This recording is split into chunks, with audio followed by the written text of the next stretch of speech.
الحمد لله الذي له ملك السماوات والأرض يحيي ويميت وما لنا من دونه من ولي ولا نصير. الحمد لله الذي لا نحصي ثناء عليه وهو كما أثنى على نفسه. وأشهد أن لا إله إلا الله وحده لا شريك له وأشهد أن سيدنا ومولانا محمدا عبده ورسوله. أما بعد، فأعوذ بالله من الشيطان الرجيم. بسم الله الرحمن الرحيم. الحج أشهر معلومات فمن فرض فيهن الحج فلا رفث ولا فسوق ولا جدال في الحج وما تفعلوا من خير يعلمه الله. وقال النبي صلى الله تعالى عليه وسلم: الحج المبرور ليس له الجزاء إلا الجنة، او كما قال صلی اللہ تعالی علیہ وسلم. میرے محترم بھائی اور بہنوں، اللہ تعالیٰ نے آپ کو ایک مبارک سفر کے لیے قبول فرمایا ہے. حج آدم علیہ السلام سے شروع ہوا ہے. عبادات میں کوئی اجتہاد اور عقل نہیں، جیسے اللہ نے کہا ہے ویسے کرنا ہے. نماز اپنی عقل سے ہم معلوم نہیں کر سکتے، روزہ ہے، حج ہے. عبادات میں جیسے آسمان والے نے بتایا اور جیسے جناب رسول اللہ صلی اللہ علیہ وسلم نے کر کے دکھلایا، بس ہم نے وہ کرنا ہے. باقی چیزوں میں معاملات ہیں، زندگی کی باقی ضروریات ہیں، اس میں زمانے کے لحاظ سے سوچ بچار بھی ہے، تبدیلی بھی ہے، اجتہاد بھی ہے. ان عبادت اسے کہتے ہیں جس میں بس جو اللہ نے کہا، جو اس کے نبی نے فرمایا، کر کے دکھایا، ویسے کرنا ہے. آدم علیہ السلام سے عبادات کا سلسلہ شروع ہوا ہے. نماز بھی تھی، روزہ بھی تھا، حج بھی ہے، زکوٰۃ بھی ہے. تو اللہ تعالیٰ نے حج کو فرض قرار دیا، لیکن اس کا فرض ہونا جیسے بیان کیا ہے وہ سب سے جدا ہے. نماز کو فرض قرار دیا، ان الصلاۃ کانت علی المؤمنین کتابا موقوتا. ایمان والوں پر نماز فرض ہو گئی. اس میں کہیں اللہ کا نام نہیں آیا، فرض اللہ ہی نے کیا ہے. اقیموا الصلاۃ وآتوا الزکاۃ، نماز قائم کرو، فرض ہے. زکوٰۃ ادا کرو، مال والوں پر زکوٰۃ فرض ہے. کتب علیکم الصیام، تم پر روزہ فرض ہے. نماز کو فرض کیا. ان الصلاۃ کانت علی المؤمنین کتابا موقوتا، اس آیت میں اللہ کا نام نہیں. کتب علیکم الصیام، روزے تم پر فرض کیے گئے، کرنے والا اللہ ہے. نماز تم پر فرض ہوئی، اللہ نے کی. آتوا الزکاۃ، زکوٰۃ دو، اللہ نے حکم دیا. لیکن جب اللہ نے حج کو فرض کیا تو سب سے الگ عبارت استعمال فرمائی. وللہ، ایک تو وللہ، سب سے پہلے نام ہی اپنا شروع کیا. وللہ، کتب علیکم الصیام وللہ، ان الصلاۃ وللہ، اقیموا الصلاۃ اور وللہ، آتوا الزکاۃ وللہ. میں نے تقابل کر کے آپ کو بتایا تاکہ آپ کے سامنے ہو کہ دونوں میں فرق ہے بہت بڑا. ایک فریضہ ہم پر اللہ تعالیٰ لاگو کرنے والا ہے اور نام ہی اپنا شروع کیا، وللہ، پہلا نام ہی اللہ کا، کہ یہ سب کچھ کس لیے ہے؟ کہ بھئی اللہ کے لیے ہے. ایک مطلب. دوسرا مطلب کیا ہے؟ وللہ. آپ سب سے پوچھیں گے، آپ بھی بتائیں گے حج کرنے جا رہے ہیں، حج کرنے جا رہے ہیں. لیکن وللہ، اللہ کے لفظ سے شروع ہونے میں ایک اشارہ ہے کہ آپ لوگوں سے یوں کہو ہم اللہ کی ملاقات کے لیے جا رہے ہیں. اللہ نے بلایا ہے تو ہم ملاقات کے لیے، وللہ، اللہ کے لیے جا رہے ہیں. دو، تیسرا حج مشقت کا سفر ہے، چاہے آپ کو یہ کتنی سہولتیں دیں، حج مشقت کا سفر۔ تو وللہ میں تیسرا مطلب یہ کہ میرے بندے بندیوں، جب مشقت آئے نا، محبت کا راستہ یوں ہی طے ہوتا ہے، یہ مشقتوں سے طے ہوتا ہے، تو یوں سمجھنا یہ اللہ کی ملاقات کی مشقت ہے، اور کیا چاہیے۔ ضرورت مند کسی بڑے صاحب سے ملنے کے لیے گھنٹوں دروازے پر بیٹھے رہتے ہیں، کوئی شکوہ نہیں کرتا۔ آج ملاقات نہیں ہوگی، اچھا جی کل آ جاؤں، کل دا ٹائم دے دو، کل بھی گئے جی صاحب جی میٹنگ ہے چاہیے، تُسی پرسوں آ گیا جی۔ یہ بڑے تاجر، ان کو روز کے تجربے ہیں، ان کے کام جہاں پھنستے ہیں وہاں یہ گھنٹوں بیٹھے رہتے۔ تو حج میں بھی رکاوٹیں آتی ہیں۔ ویسے تو حج اپنی ذات میں ہی مشکل عمل ہے، مشقت والا ہے، اور اب رش کی وجہ سے اور مشقت بڑھ جاتی ہے۔ وہ جو چند دن ہیں حج کے، باقی تو اب سہولت ہے، اللہ کا فضل، اب مدینے میں بھی آپ اچھی رہائش ہوگی آپ کی، مکہ میں بھی۔ حج کے 5 دن مشقت سے بھرپور ہوتے ہیں۔ تو وللہ ہے کہ میرے بندے بندیوں پہ اپنے وہ گروپ والوں کو گالیاں نہ دینا، بلکہ میرے وہاں بیٹھ کے دعائیں مانگنا کہ اللہ تیری ملاقات کو آئے تھے، یہ مشقت ہے، اپنی دعائیں مانگنا شروع کر دیں کہ وہ گھڑی قبولیت کی ہوتی، کہ تم اللہ کے لیے مشقت اٹھا رہے ہو، اللہ کی رحمت تم پر متوجہ ہوتی۔ وَلِلَّهِ عَلَى النَّاسِ حِجُّ الْبَيْتِ مَنِ اسْتَطَاعَ إِلَيْهِ سَبِيلًا وَمَنْ كَفَرَ فَإِنَّ اللَّهَ غَنِيٌّ عَنِ الْعَالَمِينَ۔ عجب طریقے سے اللہ نے حج کو فرض کیا ہے۔ وَلِلَّهِ، کہاں جا رہے ہو؟ اللہ کی ملاقات۔ حج کس لیے ہے؟ اللہ کے لیے ہے۔ مشقت کس لیے ہے؟ اللہ کے لیے ہے۔ تو اپنی نام سے شروع کر کے اس عمل کی عظمت کو عرشوں تک پہنچا دی۔ پھر آگے کہا علی الناس، علی المومنین نہیں کہا علی الناس، حالانکہ علی المومنین ہے، اور علی المومنین میں بھی صرف مالدار ہیں، اور مالداروں میں بھی صرف صحت مند ہیں، نہ بیمار مطلوب ہیں نہ غریب مطلوب ہیں، اور مالدار ہو کے بھی اگر تکلیف آ گئی ہے تو وہ بھی مطلوب نہیں ہے، لیکن اللہ تعالیٰ نے بجائے علی المومن وللہ علی المومنین کی بجائے وللہ علی الناس، اس علی الناس سے سارے لوگ مراد نہیں، ایمان والے مراد ہیں۔ ایمان والوں میں جو مالی طاقت رکھتے ہیں وہ مراد ہیں، اور جو صحت مند ہیں، جانے کی طاقت رکھتے ہیں، وہ مراد ہیں۔ لیکن اللہ تعالیٰ نے وللہ سے اس کو اتنا خوبصورت کر کے پیش کیا ہے کہ گویا پوری دنیا کے انسانوں کے اندر طلب پیدا ہو گئی کہ یار اللہ سے ملیں، اللہ سے ملاقات کریں۔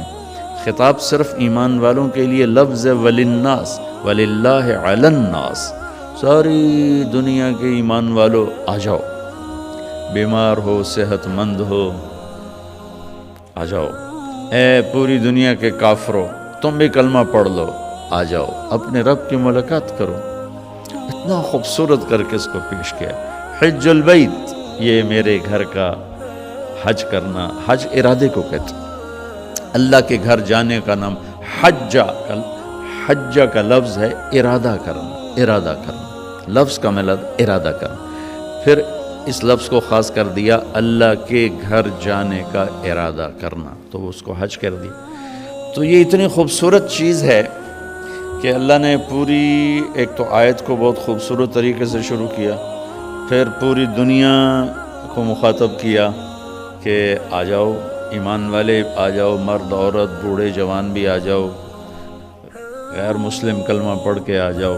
حج البیت ابتدا اس طرح کی ہے، اور انتہا میں پھر اللہ تعالیٰ نے استثناء کر دیا، ٹھیک ہے بھائی، سارے نہیں کہہ رہا ہوں، من استطاع الیہ سبیلا، جو آ سکتا ہے، ایمان والا، یہ شرط ہے، اور آنے کی طاقت ہے، صحت بھی ہے، پیسہ بھی ہے، وہ ضرور آئے اور میرے گھر کا دیدار کرے، مجھ سے ملاقات کرے۔ آیت کا شروع اتنا خوبصورت ہے، اور اتنی اللہ کی طرف سے اللہ کی طرف سے اتنا مطالبہ کیا گیا ہے کہ یہ شک پڑ سکتا تھا کہ شاید اللہ نے ساڑی لوڑ پائے گی. یہ شک پڑ سکتا تھا کہ شاید اللہ کو ضرورت پائے گی، بھائی گھر وے لوگ ہے کوئی آوے. تو آگے اللہ نے کہا وَمَن كَفَرَ فَإِنَّ اللَّهَ لَغَنِيٌّ عَنِ الْعَالَمِينَ. یہاں کفر سے مراد کفر نہیں ہے. فَمَن كَفَرَ، جو نہ آئے یعنی پیسہ بھی ہے، صحت بھی ہے، سفر بھی آسان ہے، پھر بھی نہیں آتا ہے، تو تمہارے رب کو صرف تمہاری نہیں عالمین میں سے کسی کی بھی کوئی پرواہ نہیں ہے. اس آیت سے پچھلے مضمون کو صاف کیا کہ میں تمہیں محبت کی وجہ سے بلا رہا ہوں، کوئی ضرورت کی وجہ سے نہیں بلا رہا. میری محبت ہے، آؤ میرے گھر آؤ. اور ابراہیم علیہ السلام جیسی ہستی کو میزبان کر کے کھڑا کیا ہوئے آیت مجھے ہمیشہ حیران کر دیتی ہے کہ اللہ نے کہا اذن فی الناس بالحج. ابراہیم اعلان کر لوگوں کو کہہ کے آئیں. کہا یاتوک رجالا وعلی کل ضامر یاتین من کل فج عمیق. قیامت تک کے لیے اللہ تعالیٰ نے ابراہیم علیہ السلام کو حج کرنے والوں کا میزبان بنا دیا ہے کہ تو میزبان ہو. یا تو کا تیرے پاس آئیں گے. تم میری طرف سے میزبان، جیسے صدر کو ملنے جاؤ تو جاتے ملاقات نہیں ہوتی، پہلے اس کے پرنسپل سیکرٹری سے ملاقات ہوتی ہے، پھر وہ آپ کو بٹھاتا ہے، پھر وہ ارینج کرتا ہے، پھر آپ کو لے کے جاتا ہے. تو اللہ تعالیٰ نے جد الانبیاء 4000 نبیوں کے باپ 4000 نبیوں کے باپ ابراہیم علیہ السلام سے کہا تو اعلان کر کہ لوگ میرے گھر آئیں. یا تو میرا پرنسپل سیکرٹری بن کے ان کا استقبال کرے گا. اور طاہر بیت للطائفین والعاکفین والرکع السجود، اور تو اور تیرا بیٹا اسماعیل دونوں مل کر میرے معزز مہمان آ رہے ہیں، میرے گھر کو صاف کرنا. عام لوگ تو روز ہی ملنے جلنے آتے رہتے ہیں تو ہم کوئی خاص خیال نہیں کرتے. جب کوئی خاص مہمان آنے والا ہوتا ہے تو سارے گھر کی صفائی ہو رہی ہوتی ہے، ہر چیز کی جھاڑ پھونک ہو رہی ہوتی ہے کہ بھائی آ رہے ہیں جناب آ رہے ہیں. جب کوئی خاص مہمان آنے والا ہوتا ہے تو ڈیکوریشن کی جاتی ہے. جیسے آپ لوگ آ رہے تھے تو نہیں، آپ کے لیے ہوٹل والوں نے ڈیکوریشن کی ہے.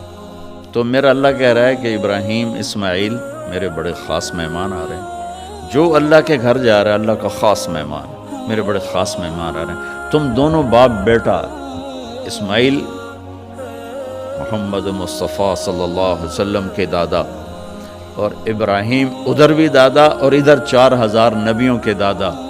دو باپ بیٹے عظیم ترین نبیوں رسولوں کو اللہ نے کہا میرے مہمان آ رہے ہیں، گھر صاف کرو، گھر صاف کرو. وَلِلَّهِ عَلَى النَّاسِ حِجُّ الْبَيْتِ مَنِ اسْتَطَاعَ إِلَيْهِ سَبِيلًا.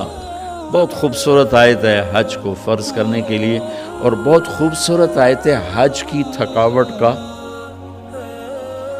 علاج. یہ آیت ذہن میں ہوگی تو آپ لوگ یہ ٹور والوں کو گالیاں نہیں دو گے، اللہ سے باتیں کرو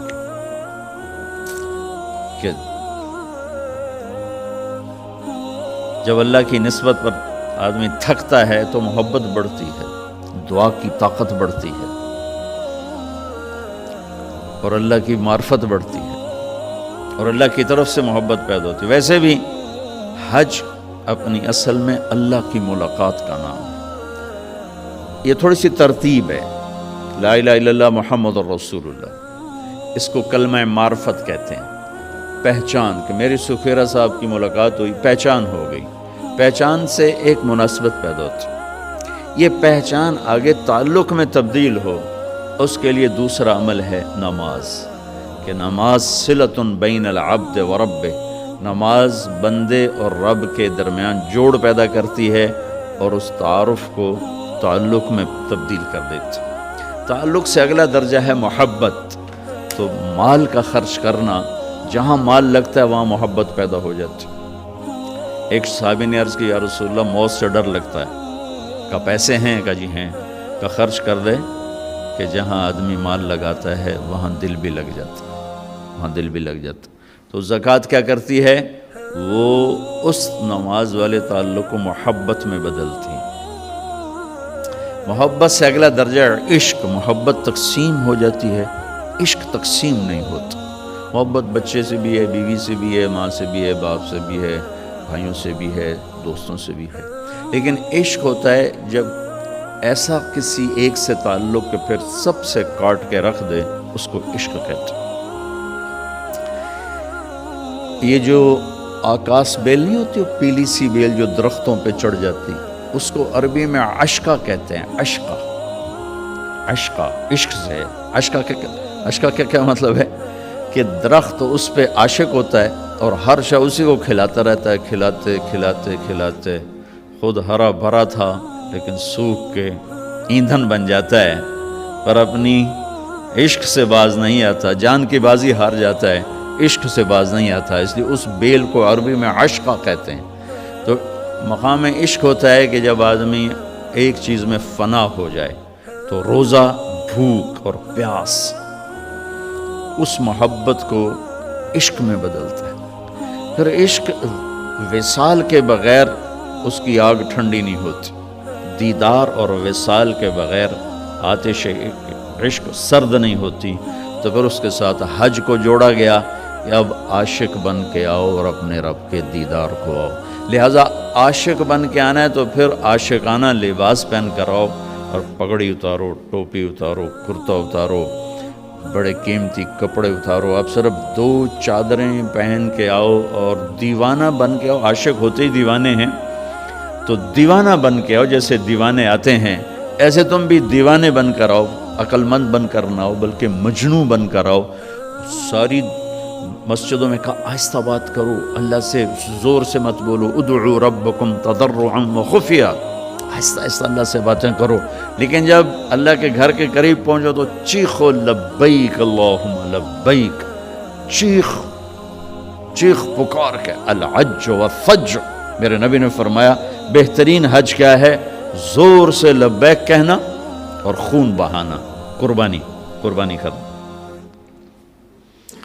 تو سارا دیوانوں والا نقشہ قائم کروایا، سارا دیوانوں کا، خوشبو نہیں لگا سکتے، بیوی سے کوئی محبت کا بول نہیں بول سکتے، کنگھی نہیں کر سکتے،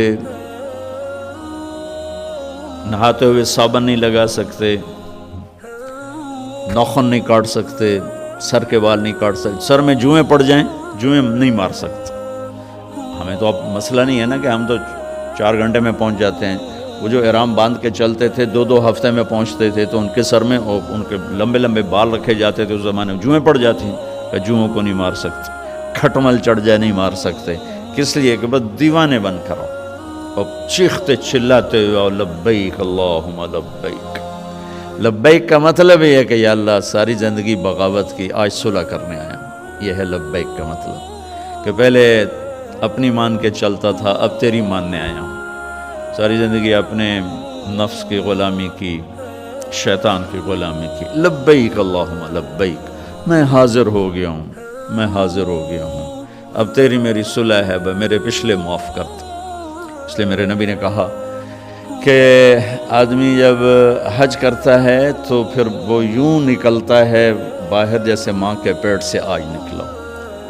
حج کی رعایت کرتے جو حج کر لیتا ہے تو سفر مبارک ہے، تھوڑی مشقت کا سفر ہے۔ اللہ کے اس فرمان کو، میری اس بات کو یاد رکھ، وَلِلَّهِ عَلَى النَّاسِ حِجُّ الْبَيْتِ مَنِ اسْتَطَاعَ إِلَيْهِ السَّبِيلَ، اللہ کی ملاقات ہے، اللہ بلا رہے ہیں۔ اب اس کے ساتھ چند ایک باتیں ہیں وضاحت کرنے کی۔ ہمارے ماحول میں ایک بات چلتی ہے کہ ہر سال حج کرتے ہیں، پیسہ ضائع کرتے ہیں، یہ پیسہ غریبوں کو دے دیں، کسی کی شادی کرا دیں۔ اللہ کے نبی نے تو ایک ہی حج کیا تھا، اس حد تک تو یہ بات ٹھیک ہے، اللہ کے نبی نے ایک ہی حج کیا تھا، لیکن کیا ہر سال حج کرنا ناپسندیدہ چیز ہے؟ اللہ کے گھر جانا ناپسندیدہ چیز ہے؟ تو اللہ کے محبوب صلی اللہ تعالی علیہ وسلم نے اعلان نبوت سے پہلے ہر سال حج فرمایا، کیونکہ مکے کا کوئی انسان ایسا نہیں تھا جو حج نہ کرتا ہو، اور خاص طور پر قریشی ہو، مکے میں ہو، یہ ناممکن تھا کہ وہ حج نہ کرے۔ ہاں کہیں سفر میں گیا ہوا تو الگ بات ہے۔ تو اعلان نبوت سے پہلے کوئی سال خالی نہیں جس میں آپ نے حج نہ کیا، اور اعلان نبوت کے بعد کوئی سال خالی نہیں جس میں آپ نے حج نہ کیا ہو. اگر یہ حج وہ شریعت والا حج نہیں ہے، لیکن سنت ابراہیمی میں جو حج چلا آ رہا تھا اس میں بہت سی خرافات تھیں. ہمارے نبی وہ خرافات سے پاک تھے. آپ نے ہر سال حج فرمایا، ہر سال. خود ایک حج اس لیے کیا کہ 8 ہجری میں مکہ فتح ہوا، 8 میں جا کر حج فرض ہوا ہے. 8 ہجری میں مکہ فتح ہوا. آپ نے حج نہیں فرمایا چونکہ حج کی تاریخ میں نہیں آ رہا تھا، دوسری تاریخوں میں آ رہا تھا. عرب جو تھے وہ 10 دن بڑھا دیتے تھے سال میں، جس کی وجہ سے پورا کیلنڈر چاند کا گڑبڑ ہو جاتا تھا. 33 سال کے بعد جا کر تاریخیں خود اپنے اصل ٹائم پر آتی تھیں. تو جب آپ نے 8 ہجری میں مکہ فتح فرمایا تو حج 9 کی بجائے 29 کو آ رہا تھا. آپ نے حج نہیں فرمایا. پھر 9 ہجری میں آپ اسلامی حکومت پوری طرح قائم ہو چکی ہے تو آپ نے 300 آدمیوں کا قافلہ دے کر صدیق اکبر کو اپنا نائب بنا کر حج کے لیے بھیجا. خود حج نہیں فرمایا چونکہ حج 19 کو آ رہا تھا.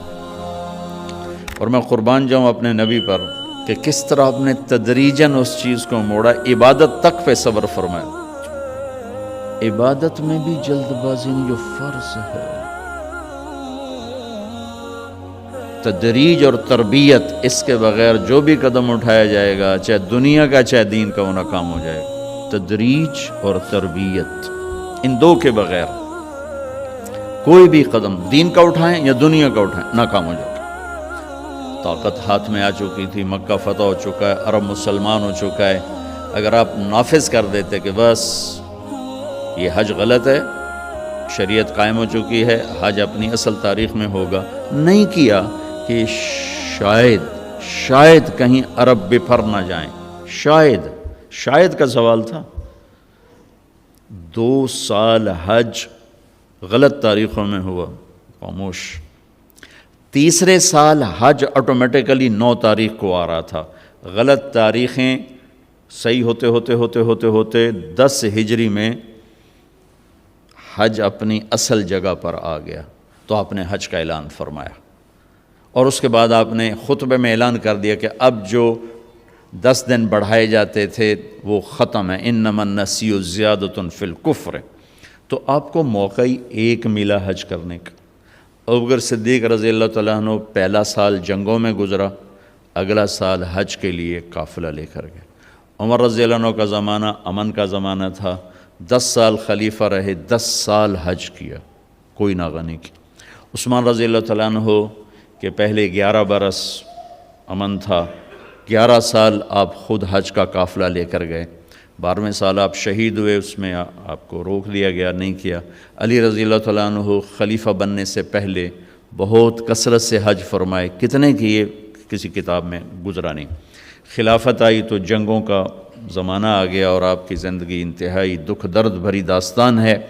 اپنوں سے بھی بے وفائیاں دیکھیں، غیروں سے بھی، تو وہ حج کرنے کا موقع نہیں ملا. حسن رضی اللہ تعالیٰ عنہ نے مدینہ سے مکہ 20 حج پیدل کیے، 20 حج پیدل کیے. کہ مجھے شرم آتی ہے، میں اللہ کی بارگاہ میں حاضر ہوں اور میں کبھی ایک دفعہ بھی اس کے گھر پیدل نہ گیا ہوں، کہ مجھے اس بات سے شرم آتی ہے. تو 20 حج پیدل کیے. تو کوئی اگر کسی کو اللہ توفیق دیتا ہے اور وہ جاتا ہے تو اس پہ یہ اعتراض نہیں کرنا چاہیے کہ یہ تو پیسہ ضائع ہو رہا ہے، یہ تو ایم ہی جا رہے ہیں.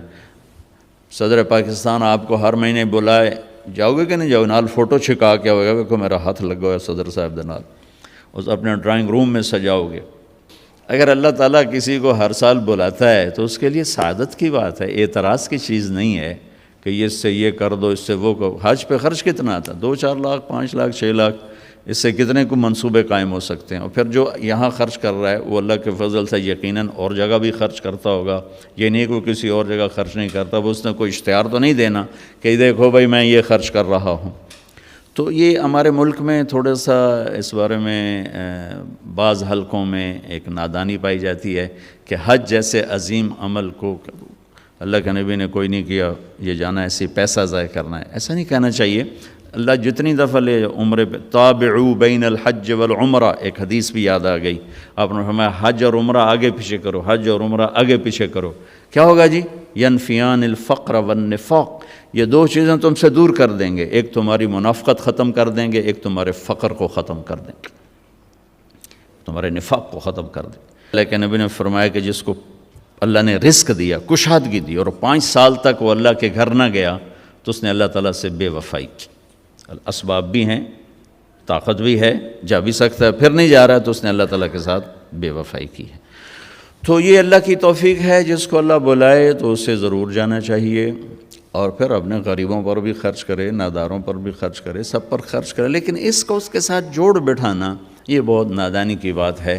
اللہ کے گھر کی حاضری نبیوں کی تمنا، ہر نبی نے اللہ کے گھر کا دیدار کیا۔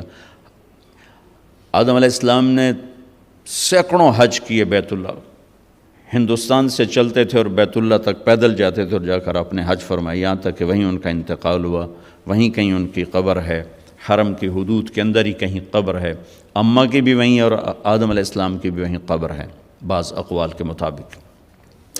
تو جس کو اللہ لے جائے وہ اسے اپنی سعادت سمجھے، اسے اپنی خوش بختی سمجھے۔ پھر حج کو اس کے ساتھ نہیں جوڑنا چاہیے کہ جو حج کر کے ہم دن تے چھریاں ہور وڈیاں کر لیں دن، تو باقیوں کے ہاتھ میں کون سے چھوٹی چھری، سارے بازار میں بڑے کاپے لے کے لوگ بیٹھے۔ جس نے حج کیا اس میں کوئی شک نہیں کہ حج کرنے والا، حج نہ کرنے والا جب دکان پہ ہوتے ہیں تو دونوں کے پاس دوری دھار کا خنجر ہوتا ہے، اللہ سے ڈرتا ہے اور اپنی تجارت کو اپنی آخرت کا سبب بناتا ہے، ورنہ مجھے یہ دکھ درد اور گلہ ہے۔ اس میں حج کا کوئی مسئلہ نہیں، اس میں انسان بگڑا ہوا ہے۔ یا تو حج نہ کرنے والے سارے بہت بڑے دیانتدار ہوتے، ترازو ٹھیک ہوتے، تو پھر کو حج کو گلہ دیتا، لیکن یہاں تو حج کرنے والا، غیر حج کرنے والا، میرا سارا بازار ہی جھوٹ پہ چلا گیا ہے، بددیانتی پہ ہے، انتہا درجے کے ظلم و ستم پر ہے۔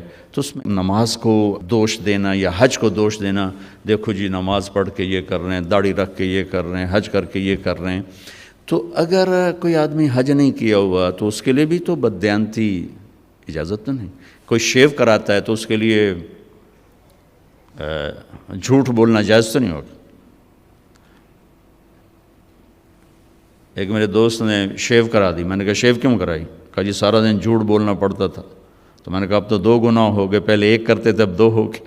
وہ لگے بندے 1 سے تو معافی ملی ہوئی تھی، اب 2 اکٹھے کر لی۔ اور جھوٹ بولنے کا تعلق داڑھی سے تھوڑا ہی ہے، بھائی داڑھی ہے تو سچ بولو، داڑھی نہیں تو جھوٹ بولو۔ اس کا تعلق تو کلمے سے ہے، کلمہ پڑھنے کے بعد جھوٹ بولتے ہوئے شرم آنی چاہیے۔ ایک آدمی کہتا ہے جی داڑھی رکھ کے گناہ کریں تو بڑے شرم کی بات ہے۔ میں کہتا ہوں کلمہ پڑھ کے گناہ کرو تو شرم کی بات ہے۔ گناہ اور ثواب، جزا اور سزا، حلال اور حرام کا تعلق پگڑی سے نہیں، نماز سے نہیں، روزے سے نہیں، حج سے نہیں، داڑھی سے نہیں، کلمے سے ہے۔ کلمہ ایک ایگریمنٹ ہے کہ یا اللہ تیری مان کے چلوں گا، تیرے نبی کے طریقوں پر چلوں گا، پھر میں انسان ہوں، کوئی خطا وطا ہو جائے تو معافی مانگوں گا، استغفار کروں گا۔ تو کسی کی برائی کی وجہ سے اس کی نیکی کو نہیں اچھالنا چاہیے۔ لو جی انہاں حجاں دا کی فائدہ، انہاں نمازاں دا کی فائدہ۔ میرا اللہ کہتا ہے فَمَن يَعْمَلْ مِثْقَالَ ذَرَّةٍ خَيْرًا يَرَهُ وَمَن يَعْمَلْ مِثْقَالَ ذَرَّةٍ شَرًّا يَرَهُ۔ میرے بندو، 1 رائی کے برابر اچھائی کرو گے میں اس کی جزا دے دوں گا، برائی کرو گے میں اس کی سزا دے دوں گا، اور سزا میں کہتا ہے پھر جس کو چاہے معاف کر دوں، لیکن تمہاری نیکی ان اللہ لا یضیع اجر المحسنین، تمہاری نیکی میں ضائع نہیں کروں گا۔ ہاں بعض گناہ ایسے ہیں جو نیکیاں اڑا کے لے جاتے ہیں، کوئی شک نہیں۔ ظلم ایک ایسا گناہ ہے جو نیکیاں اڑا کے لے جاتا ہے، اور بہت سے ایسے گناہ ہیں جو نیکیاں اڑا کے لے جاتے ہیں۔ حرام کا لقمہ ایک ایسا گناہ ہے جو نیکیاں اڑا کے لے جاتا ہے، لیکن اتنا پھر بھی ضرور ہوتا ہے کہ عمل نہ کرنے کی جو پکڑ تھی وہ نہیں ہو۔ ایک آدمی نے ساری زندگی سود کھایا لیکن نماز نہیں چھوڑی، تو اس کو نماز نہ پڑھنے کا عذاب کبھی نہیں ہوگا۔ نماز پر جو کچھ ملنے والا ہے وہ تو نہیں ملے گا، لیکن نماز نہ پڑھنے کی پکڑ نہیں ہوگی۔ حج کیا حرام پیسے سے کیا، اللہ کے نبی نے کہا ہے اس کا اللہ آسمان سے کہتا لا لبیک ولا سعدیک، لیکن حج نہ کرنے کا عذاب نہیں ہوگا، حج نہ کرنے کا عذاب نہیں ہوگا۔ حرام پیسے سے روزہ رکھا اور افطار کیا، روزے کی حاضری لگ گئی، اجر نہیں ملے گا، حاضری لگ گئی، نماز کی حاضری لگ گئی، حج کی حاضری لگ گئی، یہ اللہ کی شان کریمی ہے۔ اور پھر پتہ نہیں یہ کب توبہ کر رہے ہو، سارا معاف ہو جائے اور میں اعتراض کر کر اللہ کی نظروں سے گر جاؤں۔ میری بات غور سے سننا، جیسے آدمی زنا کر کے، شراب پی کے، سود کھا کے اللہ کی نظروں سے گرتا ہے، ایسے ہی لوگوں پر اعتراض کر کے اور انہیں حقیر سمجھ کے آدمی اللہ کی نظروں سے گرتا ہے۔ کسی پر اعتراض، کسی کی حقارت، کسی کی برائی کہ یہ کوئی آدمی ہے، یہ کوئی مرد ہے، یہ کوئی انسان ہے، یہ کوئی عورت ہے، یہ جملے نہ بولا کرو بھائیو۔ تجھے کیوں فکر ہے اے گل دلے صد چاک بلبل کی، تو اپنے پیرہن کے چاک تو پہلے رفو کر لے۔ ہمارے استاد صاحب فرمایا کرتے تھے، جن سے میں نے تفسیر پڑھی، دھن رے دھنیے اپنی دھن، پرائی دھنی کا پاپ نہ پن، تیری روئی میں چار بنولے سب سے پہلے ان کو چن۔ دھن رے دھنیے اپنی دھن، پرانی اردو ہے، بہرحال مطلوب اس کا یہ ہے کہ تیرے اپنے اندر چار بڑے بڑے عیب ہیں، تو انہیں ڈھونڈتا رہے، صاف کرتا رہے، تو اوروں کے عیب نہ دیکھا کر، تو اوروں کی کمیاں نہ دیکھا کر۔ تو اگر اپنے عیب دیکھے گا تو تمہیں وقت ہی نہیں، فرصت ہی نہیں ہے کسی اور کے عیب دیکھنے کی۔ تیرے اندر چار بڑی برائیاں ہیں، حسد ہے، کبر ہے، بغض ہے، ریا ہے، عجب ہے، یہ تیرے اندر چار بڑی چیزیں ہیں، ان کو صاف کرتا رہے تو تجھے اوروں کے عیب دیکھنے کی فرصت ہی کوئی نہیں۔ تو بھائیو، کسی کے گناہ کی وجہ سے اس کی نیکی کو دوش نہیں دینا چاہیے۔ پتہ نہیں اس کی نیکی اللہ تعالیٰ قبول فرما کے اس کا گناہ معاف کر دے، یا کسی وقت وہ توبہ کرے اس کا گناہ معاف ہو جائے اور وہ جنت میں چلا جائے، میں پکڑا جاؤں، میں تو ٹھیکیدار تھا اوروں کی برائیاں پکڑنے کا۔ تو اوروں پر تنقید کرنا، اوروں کو حقیر سمجھنا، اسی طرح توبہ کی ضرورت ہے، جیسے سود سے توبہ کی ضرورت ہے، جوئے سے توبہ کی ضرورت ہے، جھوٹ سے توبہ کی ضرورت ہے، ایسے اس سے بھی توبہ کی ضرورت ہے۔ ہمارے نبی پاک کا میں تھوڑا سا آپ کو مختصر خاکہ حج کا بتا دیتا ہوں۔ جناب رسول اللہ صلی اللہ تعالیٰ علیہ وسلم نے حج کا جب اعلان فرمایا، یہ 10 ہجری، تو اطراف سے قبائل جمع ہوئے، کوئی 12,000 کا مجمع اکٹھا ہو گیا مدینہ میں۔ 25 تاریخ کو بروز ہفتہ آپ نے نماز ظہر سے پہلے غسل فرما کے 2 چادریں احرام کی نیت کے بغیر 2 چادریں باندھ، کرتا بھی اتار دیا، تہمد بھی اتار دیا۔ سحارہ ایک بستی ہے جو آج کل مسقط میں آتی، وہاں سے ایک کپڑا آتا تھا، اس کی آپ نے 2 چادریں لیں۔ پھر آپ نے ظہر کی نماز کے بعد اپنے پورے قافلے کو لیا، ذوالحلیفہ جس کو آج کل ابیار علی کہتے ہیں، یہاں آپ نے آ کر قیام فرمایا، اور عصر، مغرب، عشاء اور فجر اور ظہر 5 نمازیں آپ نے یہاں ادا فرمائیں۔ اور یہ جبریل کے کہنے پر، اللہ کے کہنے پر آپ گزر رہے تھے کہ جبریل ہے کہ یا رسول اللہ، اللہ فرما رہے ہیں یہ پاک وادی ہے، یہاں آپ قیام فرمائیں۔ یہاں حضرت اسماء بنت امیس رضی اللہ تعالیٰ عنہ کہ ہاں بیٹا پیدا ہوا، ابوبکر صدیق کے بیٹے محمد بن ابی بکر یہ پیدا ہوئے۔ ایک رات کے قیام کے بعد صبح آپ نے فجر کی نماز کے بعد غسل فرمایا، خوشبو لگائی، اپنے بالوں کو تیل لگایا، پھر شہد لگایا۔ شہد گوند کا کام دیتا ہے، چونکہ اب ننگے سر جانا تھا تو بال بڑے تھے آپ کے، شانوں تک آئے ہوئے تھے، تو آپ نے ان کو شہد لگا کے نا وہ کر دیا، جوڑ دیا، آپس میں جوڑ دیا۔ اور عائشہ رضی اللہ تعالیٰ نے آپ کو خوشبو لگائی۔ جسم پہ خوشبو لگا سکتے ہیں احرام سے پہلے، احرام کے کپڑے کو نہیں، جسم پہ خوشبو لگا سکتے ہیں احرام کی نیت کرنے سے پہلے، بالوں میں، مانگ میں آپ نے خوشبو لگائی۔ پھر اس کے بعد آپ نے ظہر کی نماز ادا فرمائی اور آپ اونٹنی پہ سوار ہوئے اور قبلہ رخ ہو کر آپ نے کہا لبیک حجۃ اللہم لبیک، اپنے حج کا احرام باندھا۔ تو جبریل آئے کہ یا رسول اللہ، اللہ تعالیٰ فرما رہے ہیں عمرے کو شامل فرمائیں، عمرہ اور حج قران۔ حج کی 3 قسمیں، ایک حج افراد کہ ایک آدمی پہلے دن حج ہی کا احرام باندھتا ہے، ایک ہے حج قران کہ ایک آدمی پہلے دن عمرے اور حج کا اکٹھا احرام باندھتا ہے، ایک ہے حج تمتع کہ ایک آدمی عمرے کا احرام پہلے باندھتا ہے اور عمرہ کر کے فارغ ہو جاتا ہے، احرام اتار دیتا ہے، پھر حج سے پہلے احرام باندھتا ہے حج کا، یہ حج تمتع ہے۔ ہمارے نبی نے شروع کیا افراد سے، تو اس پر امام مالک کا قول یہ ہے کہ حج افراد افضل ہے۔ پھر اللہ کے حکم سے کیا حج قران، تو امام ابو حنیفہ رحمۃ اللہ علیہ کا قول ہے کہ حج قران سب سے افضل ہے۔ مکے پہنچ کر آپ نے فرمایا کہ مجھے خیال نہ رہا، اگر مجھے پہلے خیال آتا تو میں قران نہ کرتا، میں تمتع کرتا۔ اللہ کی منشا تھی کہ حج اور عمرہ اکٹھا ہو، قران ضروری نہیں تھا، حج اور عمرہ اکٹھا تھا، ایک بدعت کا ازالہ تھا۔ عرب حج کے مہینے میں عمرہ کرنا برا سمجھتے تھے، اس کو دور کرنا تھا۔ تو مکے پہنچ کے فرمایا کہ اگر مجھے پہلے خیال آ جاتا جو آج میں اب میں لو استقبلت من امری مستدبرت، تو میں تمتع کرتا۔ تو امام شافعی اور امام احمد بن حنبل اس قول کو لے کر فرماتے ہیں کہ حج تمتع افضل ہے۔ اس لحاظ سے تینوں ہی افضل ہیں، اور اصل افضل وہ ہے کہ حج کیفیت کا نام ہے، جس کی جتنی اعلیٰ کیفیت ہوگی اس کا حج افضل ہوگا۔ وہ افراد ہے، وہ تمتع ہے، وہ قران ہے، باقی تو ظاہری اعمال ہیں۔ جو کیفیت بنا لے گا اس کا حج سب سے افضل ہوگا۔ حج کی 3 قسمیں، ایک حج افراد کہ ایک آدمی پہلے دن حج ہی کا احرام باندھتا ہے، ایک ہے حج قران کہ ایک آدمی پہلے دن عمرے اور حج کا اکٹھا احرام باندھتا ہے، ایک ہے حج تمتع کہ ایک آدمی عمرے کا احرام پہلے باندھتا ہے اور عمرہ کر کے فارغ ہو جاتا ہے، احرام اتار دیتا ہے، پھر حج سے پہلے احرام باندھتا ہے حج کا، یہ حج تمتع ہے۔ ہمارے نبی نے شروع کیا افراد سے، تو اس پر امام مالک کا قول یہ ہے کہ حج افراد افضل ہے۔ پھر اللہ کے حکم سے کیا حج قران، تو امام ابو حنیفہ رحمۃ اللہ علیہ کا قول ہے کہ حج قران سب سے افضل ہے۔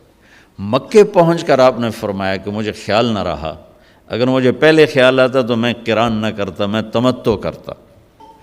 اللہ کی منشا تھی کہ حج اور عمرہ اکٹھا ہو، قران ضروری نہیں تھا، حج اور عمرہ اکٹھا تھا، ایک بدعت کا ازالہ تھا۔ عرب حج کے مہینے میں عمرہ کرنا برا سمجھتے تھے، اس کو دور کرنا تھا۔ تو مکے پہنچ کے فرمایا کہ اگر مجھے پہلے خیال آ جاتا جو آج میں اب میں لو استقبلت من امری مستدبرت، تو میں تمتع کرتا۔ تو امام شافعی اور امام احمد بن حنبل اس قول کو لے کر فرماتے ہیں کہ حج تمتع افضل ہے۔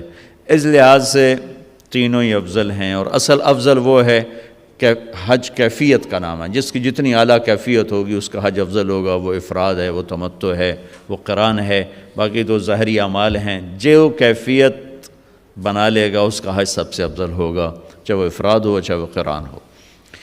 وہاں سے آپ چلے، آپ کے ساتھ کوئی 12,000 کا مجمع تھا، اور آپ ملل میں آپ نے قیام فرمایا۔ ملل سے نکلے اور روحا میں پہنچے۔ روحا میں کنواں ہے، وہاں میں گیا ہوں، وہاں کا پانی بھی پیا ہے۔ وہاں 70 نبیوں نے قیام کیا ہے حج کے دوران، حج پر جاتے اور آتے ہوئے۔ وہاں وہاں آپ نے بھی قیام فرمایا، رات بھی ٹھہرے، اور اب انہوں نے وہ ایک موٹر لگا دی جس سے پانی باہر نکل آتا ہے سعودی گورنمنٹ نے۔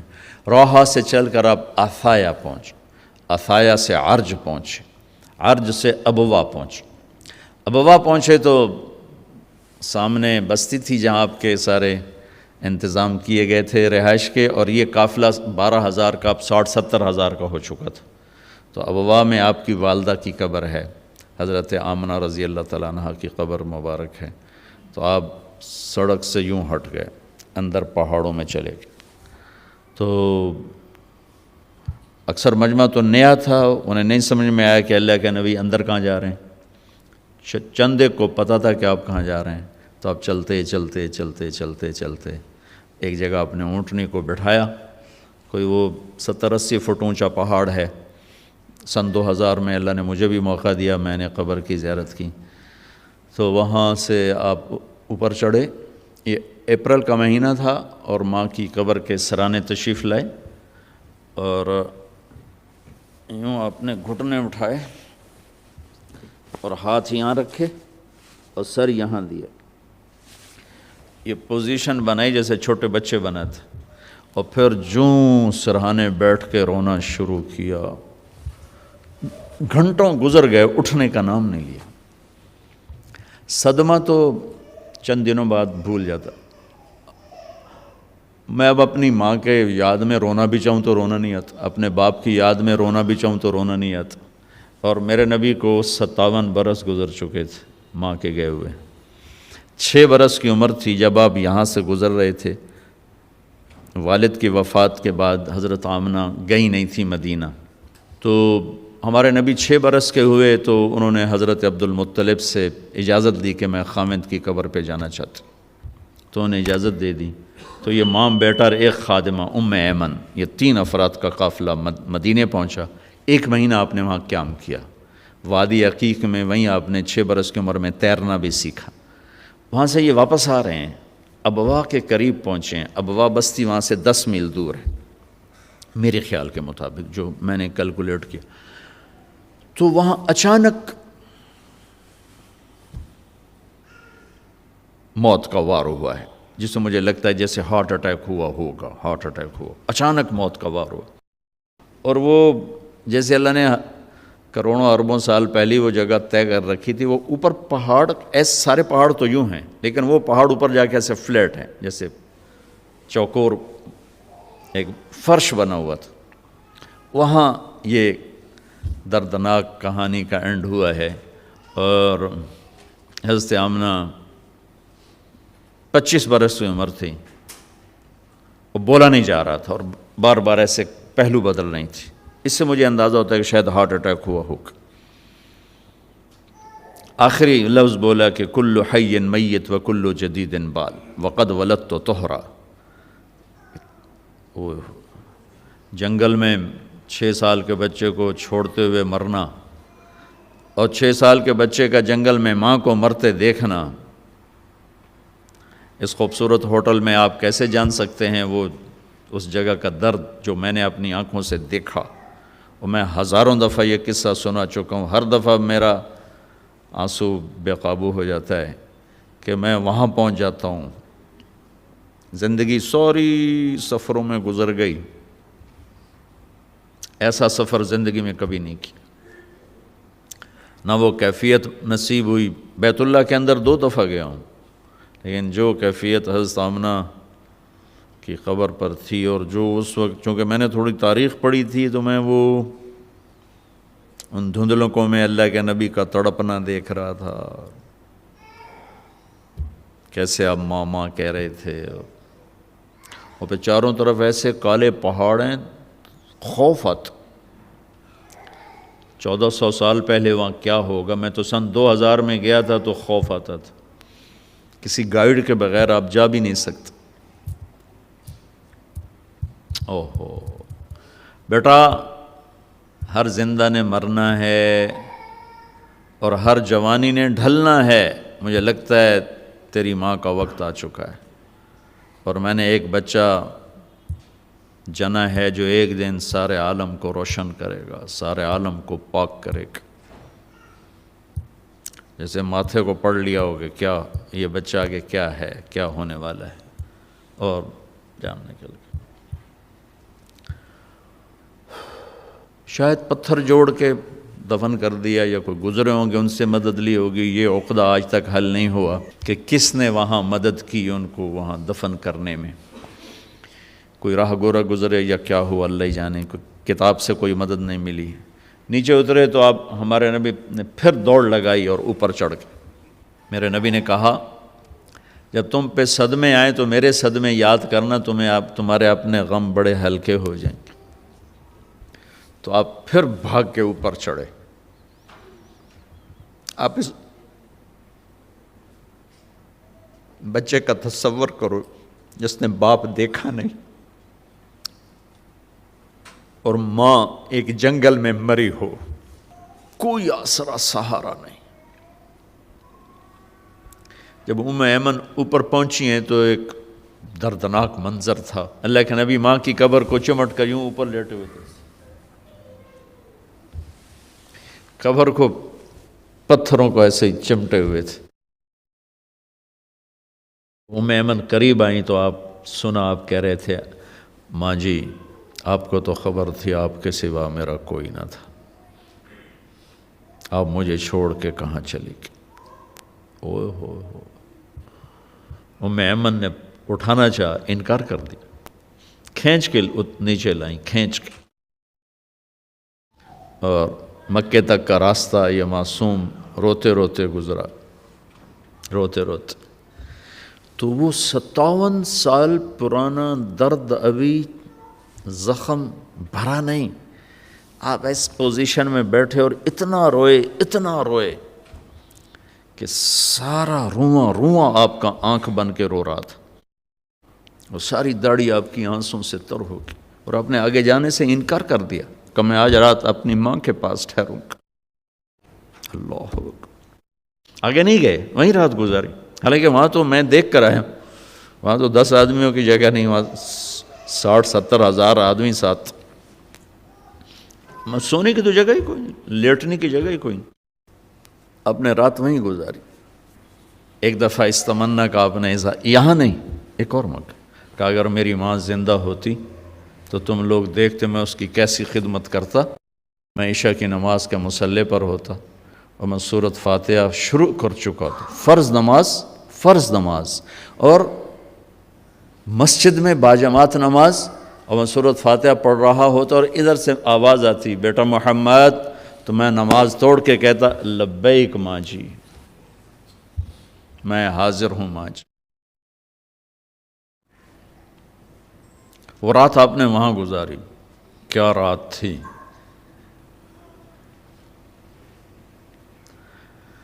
ابواس سے چلے تو آپ عصفان پہنچے، عصفان تھے تو آپ نے کہا ابوبکر یہ کون سی جگہ ہے؟ کہا جو عصفان۔ کہا میں دیکھ رہا ہوں ہود اور صالح علیہ السلام گزر رہے ہیں اس وادی سے، لبیک کہتے ہوئے حج کو جا رہے ہیں۔ عصفان سے آپ مرہ زہران پہنچے، پھر وہاں سے آپ صرف پہنچے۔ صرف میں حضرت عائشہ رضی اللہ عنہ خیمے میں رو رہی تھیں، آپ نے فرمایا کیا ہوا؟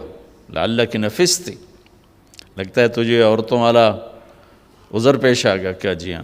کہ کوئی نہیں، رو نہیں، اب تو عمرہ نہیں کرو گی، بس حج کرو گی۔ پھر وہاں سے آپ تنعیم پہنچے۔ تنعیم میں آپ نے احرام کی چادروں کو تبدیل فرمایا، جو 2 چادریں مدینہ میں زیب تن فرمائی تھی، تنعیم اتار کر 2 نئی چادر اسی کپڑے کی۔ پھر مکہ کے ٹاپ سے آپ انٹر ہوئے اور بیر زی طوا کے کنویں پر آ کر آپ نے قیام فرمایا۔ یہ ہے اتوار کی رات، 25 کو چلے اور 4 کی رات کو، یہ مہینہ 29 کا تھا، تو 4 کی رات کو آپ مکے پہنچ گئے۔ اتوار کو صبح آپ نے غسل کیا، خالی پانی بہایا اور عمرہ کے لیے تشریف لے گئے۔ تو صفا مروہ کی طرف سے آپ پہنچے، باب و بنی شیبہ کے سامنے آپ نے اونٹنی کو بٹھایا، تو بنو ہاشم خاندان کے بچے آ گئے، ان سب کو آپ ملے، کئیوں کو اونٹنی پہ بٹھا لیا، کئیوں کو پیار کیا، گلے لگایا، پھر ان سب سے ہو کر باب و بنی شیبہ، یہ باب و بنی عبد مناف تھا، آپ کے خاندان کا دروازہ تھا، اس سے آپ انٹر ہوئے، اور جب آپ فارغ ہوئے تو باب و بنی مخزوم سے آپ باہر نکلے۔ آپ نے جاتے ہی حجر اسود کا بوسہ لیا، پھر سجدہ کیا، پھر بوسہ لیا، پھر سجدہ کیا، پھر بوسہ لیا، پھر سجدہ کیا، پھر آپ رونے لگے، بہت روئے۔ اس کے بعد آپ طواف شروع فرمایا۔ تیسرے یا چوتھے چکر میں آپ نے پانی بھی پیا، اور حضرت عمر سے فرمایا کہ عمر حجر اسود کے بوسے پہ لڑائی نہ کرنا، جگہ ملے تو لے لینا، جھگڑا نہ کرنا، جیسے ہمارے نادانی میں لوگ وہاں عورتیں بھی ایسی حماقت کرتی ہیں کہ ایک سنت عمل کے لیے فرض چھوڑ دیتی کہ مرد عورت کا یوں آپس میں اختلاط، یہ اس سے بچنا فرض ہے، اور وہ ایک سنت کے لیے گھس رہی اور لڑائی جھگڑے فساد، قریب بھی نہیں جانا چاہیے۔ اللہ کے نبی نے استلام کیا، جب رش ہو گیا تو آپ کے پاس ایک لکڑی تھی، وہ دور سے یوں لکڑی کو لگا کر اور اس کا بوسہ لے لے۔ پہلا آپ نے بوسہ لیا، اس کے بعد رش ہو گیا، تو پھر آپ نے ہر دفعہ بوسہ ایک دفعہ بوسہ لیا، اس کے بعد آپ کے پاس ایک لکڑی تھی، اس لکڑی کو آپ یوں چھوتے تھے حجر اسود کو، اور اس کا بوسہ لے لیتے تھے۔ بوسہ صرف ایک دفعہ، پھر جب آپ نے 2 نفل پڑھ لیے اور تشریف لے گئے صفا مروہ کے لیے، تو پھر بیت الحجر اسود کا بوسہ لیا اور آپ نے جا کر صفا مروہ پہ 7 چکر پورے کیے۔ بعض روایت میں ہے کہ 3 چکر پیدل کیے، پھر مجمع زیادہ ہو گیا تو 4 اونٹنی پر بیٹھ کر گیا تاکہ لوگ دیکھ لیں۔ اس کے بعد آپ نے اعلان فرمایا کہ بھئی جن کے پاس قربانی کا جانور نہیں ہے وہ احرام کھول دو۔ تو صحابہ نے کہا یا رسول اللہ آپ کھولیں، تو آپ نے فرمایا کہ میرے پاس قربانی کا جانور ہے، ابو بکر کے پاس، عمر، زبید، طلحہ یہ نہیں کھولیں گے جو کہ ان کے پاس بھی قربانی کا جانور ہے، باقی جن کے پاس نہیں کھول دو۔ تو سب نے کھول دی اور حج افراد بھی تمتع بن گیا، حج قران بھی تمتع بن گیا۔ اب نہیں ہو سکتا، اب جو نیت کریں گے وہی کرنی پڑے گی، لیکن اللہ کے نبی کا خاص حکم تھا تو سب کا حج تمتع بن گیا۔ اتوار، پیر، منگل، بدھ 4 دن آپ وہاں ٹھہرے۔ ان 4 دنوں میں آپ بیت اللہ تشریف نہیں لائے، طواف بھی نہیں کیا۔ کسے نہیں کیا؟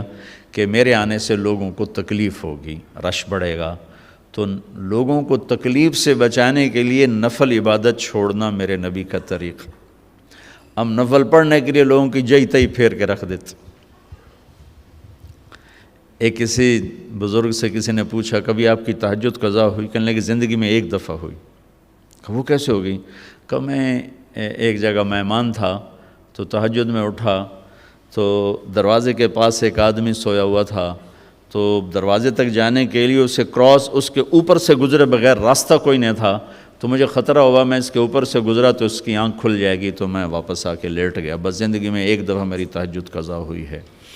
تو ہم لوگ نوافل کے لیے لوگوں کو اذیت میں ڈال دیتے، اور میرے نبی نے طواف جیسا عمل، طواف کے ہر قدم پہ 70,000 نیکی لکھی جاتی، طواف جیسا عمل نہیں کیا کہ میں جاؤں گا رش بڑھے گا لوگوں کو تکلیف ہوگی۔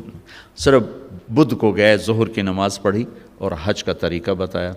پھر جمعرات کو آپ نے اپنے قافلے کو لے کر، یہ اب قافلہ کوئی 1 لاکھ کے قریب ہو چکا تھا، اب مینا تشریف لے گئے، مسجد خیف وہاں آپ کا خیمہ لگا، وہاں آپ نے 5 نمازیں ادا فرمائیں۔ یہ جمعرات کا دن تھا، اور 5 نمازوں کے علاوہ وہاں کوئی اور عمل آپ نے نہیں فرمایا۔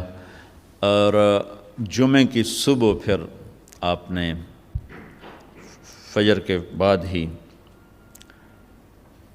عرفہ کی طرف سفر شروع فرمایا، اور جبریل نے آ کر کہا یا رسول اللہ، اللہ کہہ رہے ہیں لبیک، زور سے کہیں، زور سے لبیک کہیں۔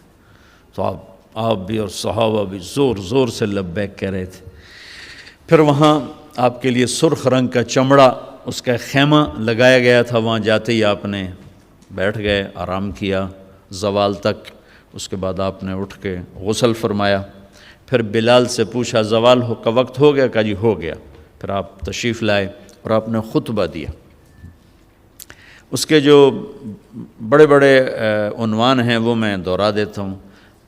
10 تاریخ کو خطبہ دیا، 11 کو دیا، 9 کو دیا، 9، 10، 11، 3 دن آپ نے جو تقریر فرمائی، ایک ہی تقریر ہے، تینوں دن ایک ہی تقریر ہے، تھوڑی کمی بیشی کے ساتھ۔ اور ہر تقریر کو آپ نے یہاں سے شروع کیا کہ لوگوں،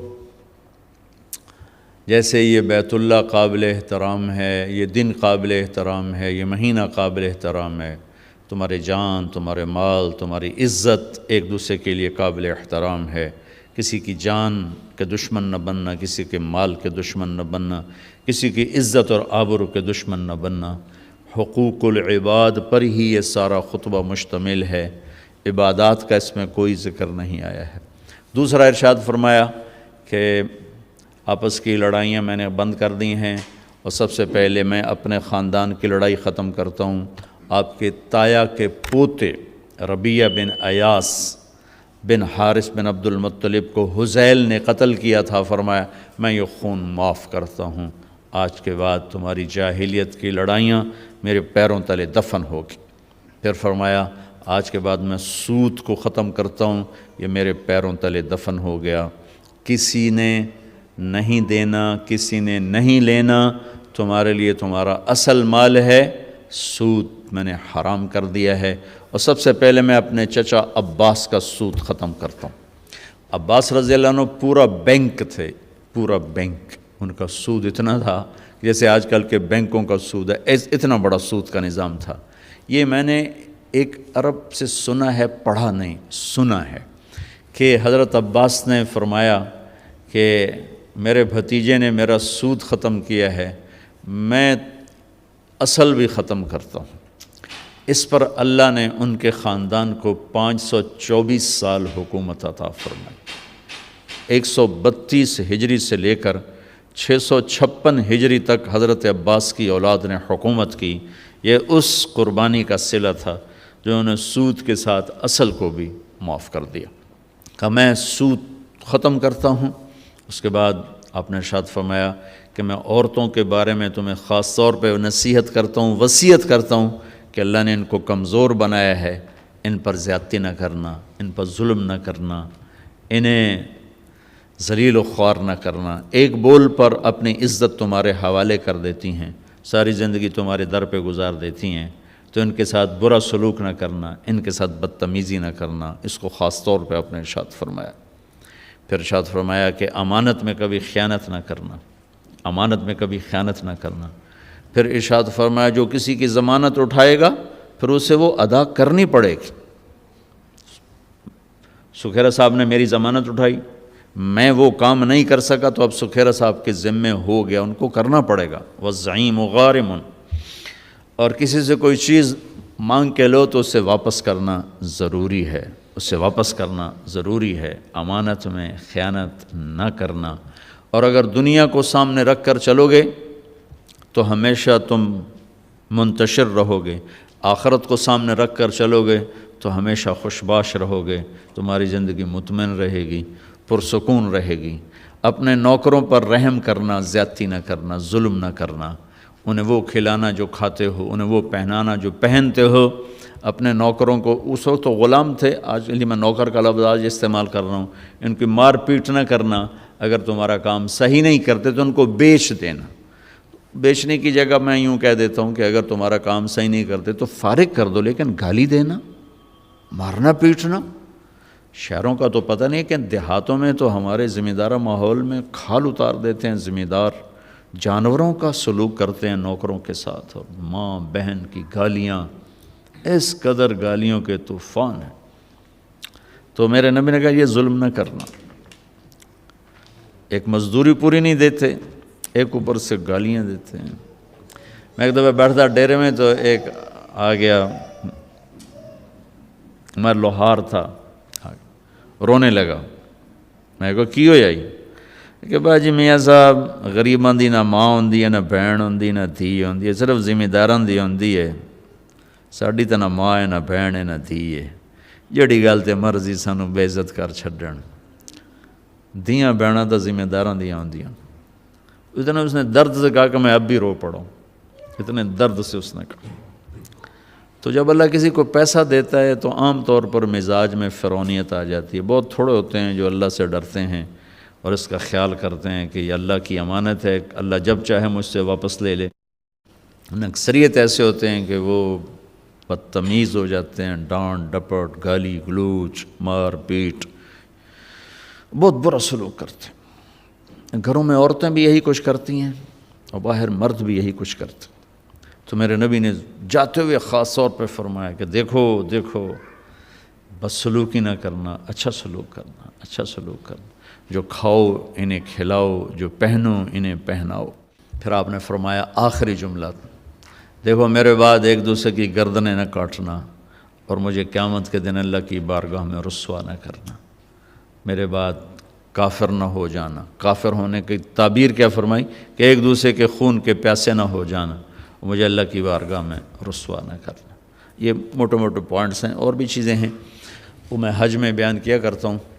اس کے بعد آپ نے ظہر اثر کٹھی پڑھی اور اونٹنی کو لے گئے جبل رحمت، بیت اللہ کی طرف منہ کیا اور پھر دعا کے لیے ہاتھ اٹھائے۔ آپ بھی حج پہ تشریف لے جا رہے ہیں، اللہ تعالیٰ ہمیں بھی جانے کی توفیق دے۔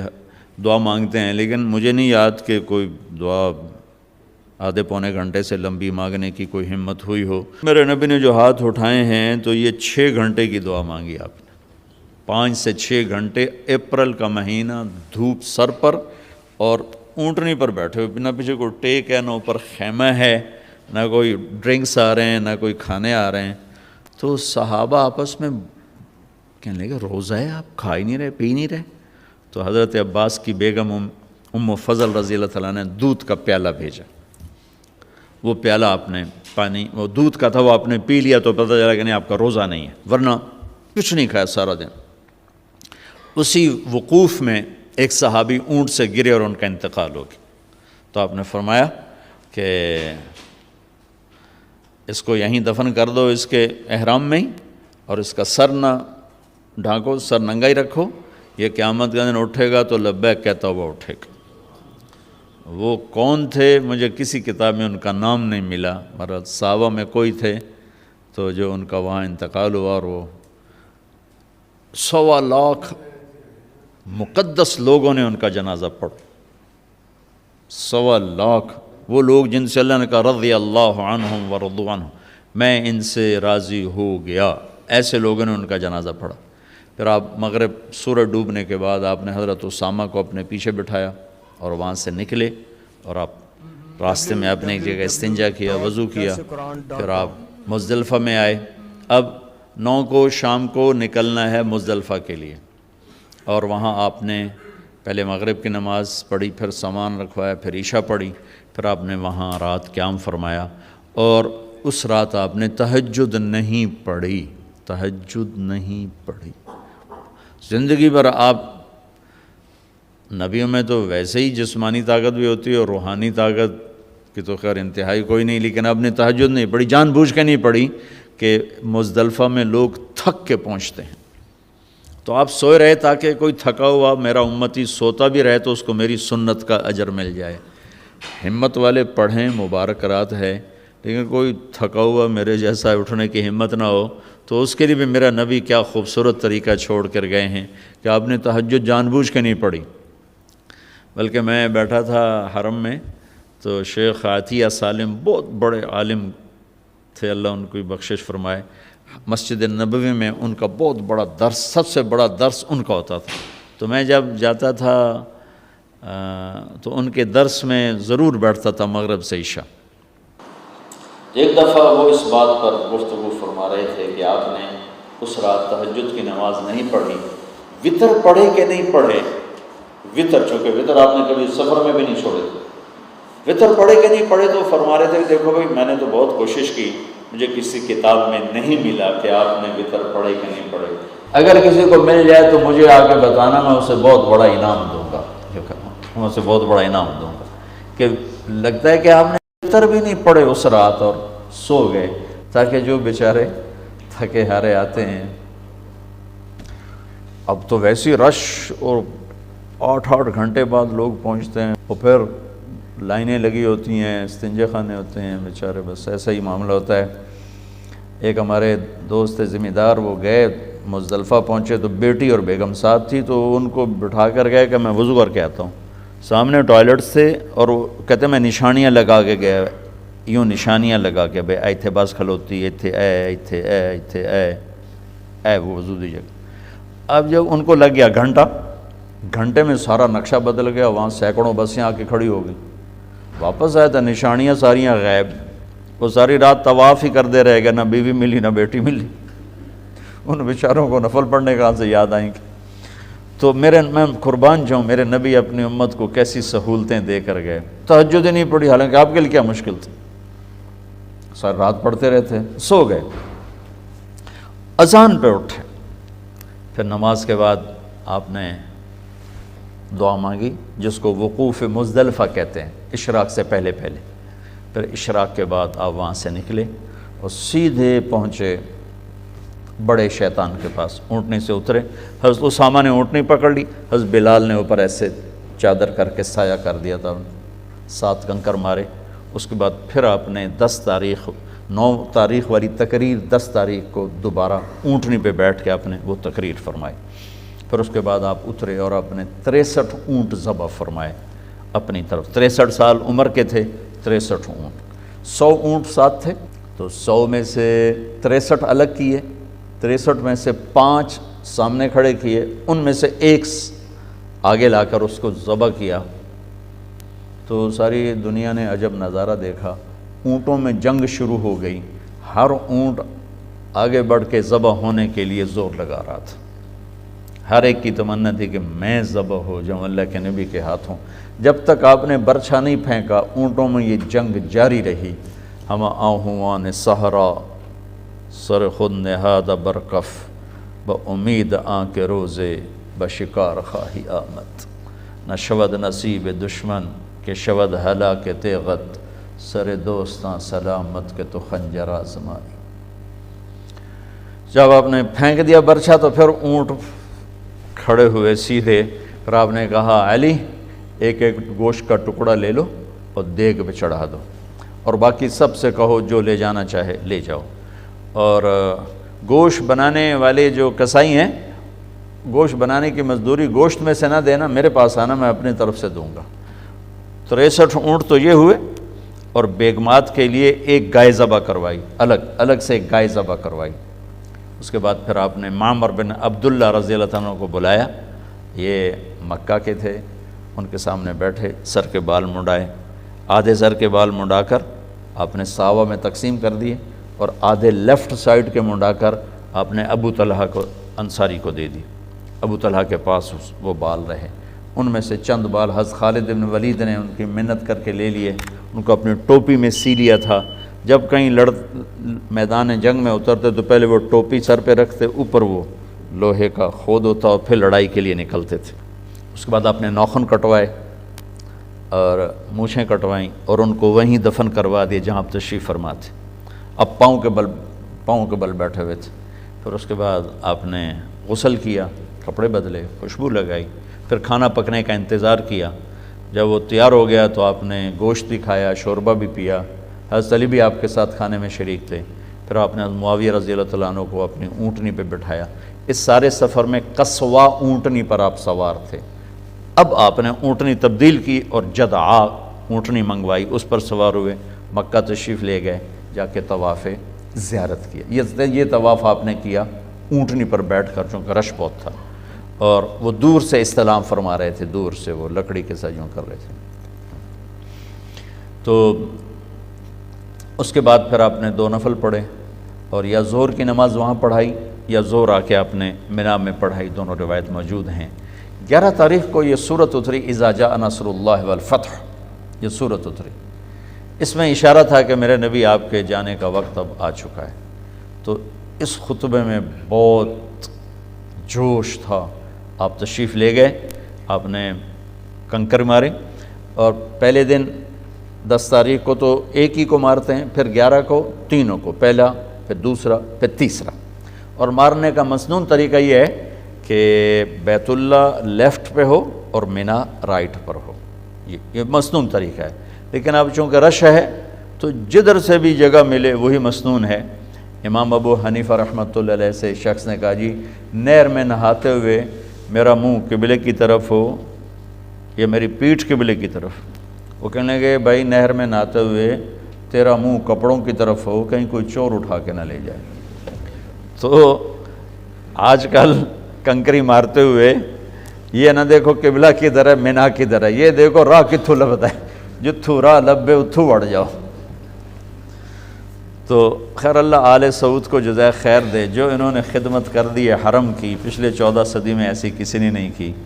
اب جس وقت بھی چلے جائیں موقع آسانی سے مل جاتا ہے کنکری مارنے کا۔ تو آپ نے 10 تاریخ کو تو ایک ہی کو کنکر مارے تھے، پھر جب 11 کو گئے تو پہلے کنکر مار کے پھر آپ نے دعا مانگی۔ یہ دعا تھی کوئی پونے گھنٹے کی دعا مانگی آپ نے، پھر دوسرے کو مارے پھر پونے گھنٹے کی دعا کی، پھر تیسرے کو مارے پھر دعا نہیں کی۔ یہاں دعا کیوں نہیں کی؟ کہ یہاں جگہ تنگ تھی، اور پھر وہی بات آ گئی کہ تنگ جگہ کی وجہ سے کھڑے ہونے پر رش اور دھکم پیل، تو آپ نے دعا چھوڑ دی، عمل چھوڑ دیا، اپنے ساتھیوں کو تکلیف سے بچایا۔